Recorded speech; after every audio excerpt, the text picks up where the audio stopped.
మన ఈనాటి లోతైన విశ్లేషణకు స్వాగతం. ఇవాళ మనం మాట్లాడుకోబోయే టాపిక్ చాలా ఉత్సాహంగా ఉండబోతోంది. ఖచ్చితంగా. అసలు ఈ రోజు మనం తీసుకోబోయే అంశం అలాంటిదే. రైట్. ఇవాళ మన లక్ష్యమేంటంటే ఈ హైదరాబాద్ రియల్ ఎస్టేట్ మార్కెట్లో జరుగుతున్న ఒక అద్భుతమైన మార్పు గురించి మాట్లాడుకోవడం. ముఖ్యంగా చెప్పాలంటే ది మణికొండ గోల్డ్ రష్. అవును, మణికొండ ప్రాంతం సాధించిన వృద్ధి నిజంగా ఒక గోల్డ్ రష్ లాంటిదే. ఎగ్జాక్ట్లీ. దీనికోసం మనం ప్రధానంగా విజయభేరి రియల్ ఎస్టేట్ వారి నివేదికలు, వాళ్ల ఆధారాలను ఉపయోగిస్తున్నాం. సరే, దీన్ని కొంచెం వివరంగా విడమర్చి చూద్దాం. అసలు మనం 2026లో ఉండి ఇప్పుడు సడన్గా మణికొండ గురించి ఎందుకు మాట్లాడుకోవాల్సొస్తోందో ఒకసారి అనలైజ్ చేద్దాం. తప్పకుండా. 2015 కన్నా ముందు పరిస్థితిని గుర్తు చేసుకుంటే మణికొండ అనేది కేవలం ఒక ప్రశాంతమైన గ్రామీణ వాతావరణమున్న ప్రాంతం. కరెక్ట్. అంటే సిటీకి కొంచెం దూరంగా ఏదో బడ్జెట్ తక్కువలో ఇల్లు దొరుకుతుంది కదా అని వెళ్లేవాళ్లు. అవును. 2026కు వచ్చేసరికి అది ఒక ప్రీమియం పవర్ హౌస్గా మారిపోయింది. రైట్. బ్లోయింగ్ అసలు. అంతేకాదు, కొన్ని అత్యంత ఖరీదైన అంటే అల్ట్రా ప్రీమియం ఏరియాల్లో అయితే ఈ ధర 15,000 రూపాయలను కూడా దాటేసింది.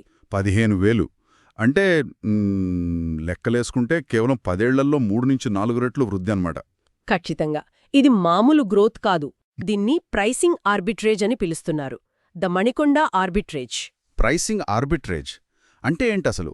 ఇక్కడ అత్యంత ఆశ్చర్యపరిచే విషయమేమిటంటే ఇప్పుడు కోకాపేట్ లేదా ఫైనాన్షియల్ డిస్ట్రిక్ట్ లాంటి ప్రాంతాలు తీసుకోండి. రైట్. అవి చాలా కాస్ట్లీ కదా? అవును. ఆ ప్రాంతాలతో పోలిస్తే మణికొండలో పెట్టుబడికి ఎంట్రీ ఖర్చు దాదాపు 15-25% వరకు తక్కువగా ఉంటుంది. 25% తక్కువ? అవును. కాని ఇక్కడ గమనించాల్సిన విషయమేంటంటే హైటెక్ సిటీ మరియు ఆ ఔటర్ రింగ్ రోడ్ అంటే ఓఆర్ఆర్, అక్కడి నుంచి వచ్చే ఐటీ నిపుణుల డిమాండ్ మాత్రం కోకాపేట్కి మణికొండకి ఒకే స్థాయిలో ఉంటుంది. అంటే తక్కువ ధరపు కొని అదే స్థాయిలో ఉన్న ప్రీమియం డిమాండ్ను అందుకోవడం జరుగుతోందన్నమాట. ఎగ్జాక్ట్లీ. ఆ ఖరీదైన ప్రాంతాల్లో ఎలాంటి కస్టమర్స్ వస్తున్నారో ఇక్కడికి కూడా అవే ఐటీ కంపెనీల నుంచి హై నెట్వర్త్ ప్రొఫెషనల్స్ వస్తున్నారు.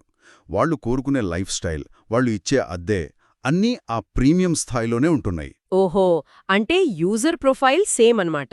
అవును. దానికదే ఒక సాలిడ్ బ్రాండ్గా ఎదిగింది మణికొండ. అందుకే ఇన్వెస్టర్లకు ఇది ఇంత ఆకర్షణీయంగా మారింది.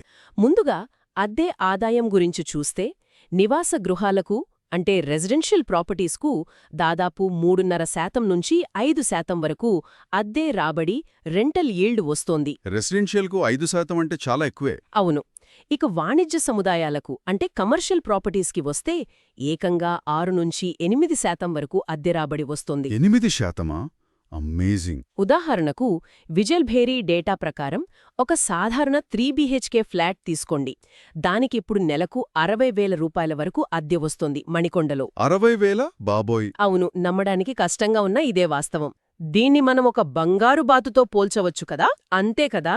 ఒకవైపు ఆస్తి విలువ ప్రతి ఏడాది పెరుగుతూనే ఉంటుంది, మరోవైపు ప్రతి నెలా అద్దె రూపంలో క్రమం తప్పకుండా బంగారు గుట్లు పెడుతూనే ఉంటుంది.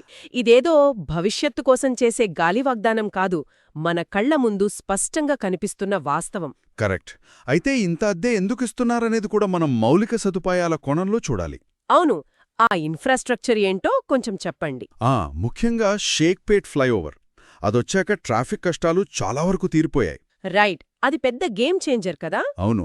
విశాలమైన రోడ్లు, ఓఆర్ఆర్ కనెక్టివిటీ అందుబాటులోకొచ్చాయి.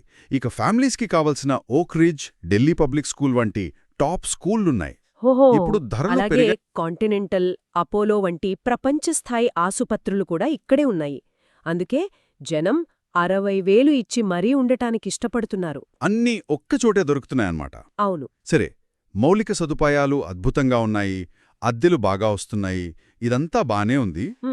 అందుకే రాబోయే 5 ఏళ్లలో వృద్ధికి సంబంధించి చాలా స్పష్టమైన అంచనాలున్నాయి. అంచనాలెలా ఉన్నాయి? నివాస గృహాలపై సుమారు 40-50%, అలాగే వాణిజ్య సముదాయాలపై 50-60% వరకు వృద్ధి ఉంటుందని నిపుణులు లెక్కలు వేస్తున్నారు. 5 ఏళ్లలో 60%?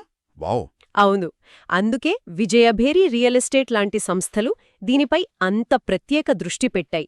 దీన్ని మనమొక విస్తృత కోణంలో చూస్తే గనక ఈ అద్దె ఆదాయం మరియు క్యాపిటల్ గ్రోత్ కలిసి పెట్టుబడిదారులకు ఒక రిసెషన్ ప్రూఫ్ ఇన్వెస్ట్మెంట్ను ఇస్తున్నాయి. రిసెషన్ ప్రూఫ్ అంటారా? అవును, ఎకానమీ కొంచెం అటు ఇటు అయినా ఇక్కడ ఐటీ ఎంప్లాయీస్ డిమాండ్ ఉంటుంది కాబట్టి స్థిరత్వం ఉంటుంది. ఉన్న ఆస్తుల విలువే ఆకాశాన్ని అంటుంది. భలే చెప్పారు.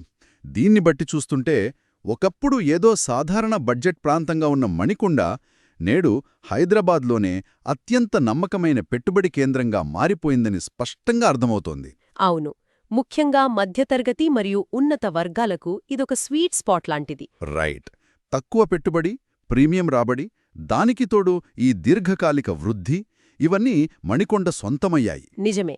విజయభేరి డేటా ఇదే విషయాన్ని బలంగా నిరూపిస్తోంది. మణికొండ రియల్ ఎస్టేట్ మ్యాజిక్ వెనుకున్న అసలు వాస్తవాలను చాలా వివరంగా తెలుసుకున్నాం. అవును, ఈ చర్చ చాలా అద్భుతంగా సాగింది. రేపు మరో సరికొత్త అంశంతో మళ్ళీ కలుద్దాం. అంతవరకు దీని గురించి ఆలోచిస్తూ ఉండండి.